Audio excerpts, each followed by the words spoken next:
আসসালামু আলাইকুম প্রিয় চাকরি প্রার্থী ভাই ও বোনেরা। আজকে আপনাদের জন্য আরো একটি নতুন ভিডিও নিয়ে হাজির হলাম। আর এই ভিডিওতে আমরা আলোচনা করব ফরিদপুর পল্লী বিদ্যুৎ সমিতি কানাইপুর ফরিদপুরে একটা নিয়োগ বিজ্ঞপ্তি প্রকাশ করেছে। আমরা সেই নিয়োগ বিজ্ঞপ্তি নিয়ে বিস্তারিত আলোচনা করব। তো আপনারা আমার সঙ্গে থাকার চেষ্টা করবেন এবং সম্পূর্ণ ভিডিওটা দেখবেন। আশা করি আপনারা অল্প হলেও উপকৃত হবেন। তো দেখেন বিজ্ঞপ্তিটাতে কি বলা হয়েছে। ফরিদপুর পল্লী বিদ্যুৎ সমিতির নিম্ন বর্ণিত শূন্য পদে জনবল নিয়োগের নিমিত্তে আগ্রহী প্রকৃত বাংলাদেশি পুরুষ নাগরিকদের নিকট হতে নিম্নবর্ণিত শর্তাবলী প্রতিপালন সাপেক্ষে দরখাস্ত আহ্বান করা যাচ্ছে। তো এখানে কোন পদে তারা লোক নেবে?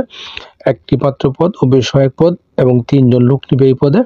এবং এই পদের বয়সীমা 2 জুন 2024 তারিখে 18 থেকে 30 বছর এবং মুক্তিযোদ্ধা কোটার ক্ষেত্রে 18 থেকে 32 বছর। তো এই পদে আপনার বেতন স্কেল হবে প্রবিশ বেতন কাঠামো 2016 অনুযায়ী 15,500 থেকে 39,170 টাকা এবং নিয়ম অনুযায়ী বাড়ি ভাড়া ভাতা, চিকিৎসা ভাতা ও অন্যান্য ভাতাতে আপনাকে দেওয়া হবে। এবং শিক্ষাগত যোগ্যতা আপনাকে অবশ্যই এসএসসি পাস হতে হবে এবং প্রার্থীকে অবশ্যই সৎ, বিশ্বস্ত, উত্তম চরিত্রের অধিকারী হতে হবে এবং প্রার্থীকে অবশ্যই সুঠাম শারীরিক গঠন ও সুস্বাস্থ্যের অধিকারী সব ব্যক্তিত্ব সম্পন্ন হতে হবে এবং প্রার্থীকে অবশ্যই বাইসাইকেল চালানোর সক্ষম এবং নিজস্ব বাইসাইকেল থাকতে হবে। এবং আপনি কোন ওয়েবসাইট থেকে কি আবেদন ফর্মটা ডাউনলোড করবেন? দেখেন ফরিদপুর পল্লী বিদ্যুৎ সমিতির ওয়েবসাইট www.pbs.foridpur.gov.bd এখান থেকে একটা আপনার ফর্ম ডাউনলোড করে যথাযথভাবে নিজ হাতে যথাযথভাবে পূরণ করে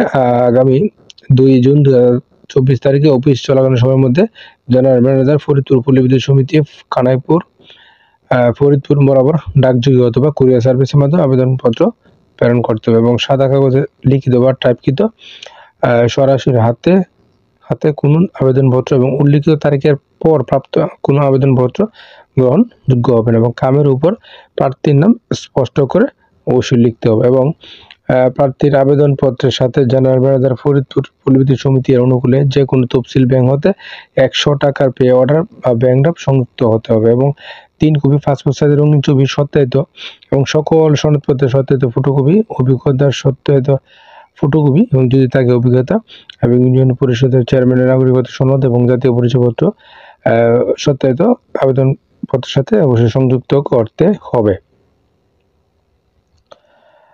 এবং আরও কতগুলো শর্তাবলী আছে, আপনারা সবগুলো শর্তাবলী দেখে নেবেন। এবং এখানে 4 নম্বরে কি বলা হয়েছে যে অবশ্যই ফরিদপুর জেলার প্রার্থীগণ এখানে আবেদন করতে পারবেন না। তাহলে কোন কোন জেলার প্রার্থীগণ এখানে আবেদন করতে পারবেন? দেখেন এখানে এই জেলার প্রার্থীগণ আবেদন করতে পারবেন। এই জেলাগুলো হলো বগুড়া, ব্রাহ্মণবাড়িয়া, চাঁদপুর, চাঁপাইনবাবগঞ্জ, চট্টগ্রাম, কুমিল্লা, কক্সবাজার, ঢাকা, দিনাজপুর, ফেনী, গাইবান্ধা, গাজীপুর, হবিগঞ্জ, জামালপুর, জয়পুরহাট, খাগড়াছড়ি, কিশোরগঞ্জ, কুড়িগ্রাম, লক্ষ্মীপুর, লালমনিরহাট, মৌলভীবাজার, মুন্সিগঞ্জ, ময়মনসিংহ, নওগাঁ, নারায়ণগঞ্জ, নাটোর, নেত্রকোনা, নীলফামারী, নোয়াখালী, পাবনা, পঞ্চগড়, পটুয়াখালী, রাজশাহী, রাঙ্গামাটি, রংপুর, সুনামগঞ্জ, সিলেট, টাঙ্গাইল এবং ঠাকুরগাঁও জেলার স্থায়ী বাসিন্দাগণ এখানে আবেদন করতে পারবেন। তো আপনারা এই ভিডিওটা সম্পর্কে যে শর্তাবলী আছে সবগুলো শর্তাবলী দেখে শুনে নিজ দায়িত্বে অবশ্যই আবেদন শুরু হওয়ার সঙ্গে সঙ্গে আপনার আবেদনটা শেষ করে ফেলবেন। তো ধন্যবাদ এতক্ষণ সাথে থাকার জন্য।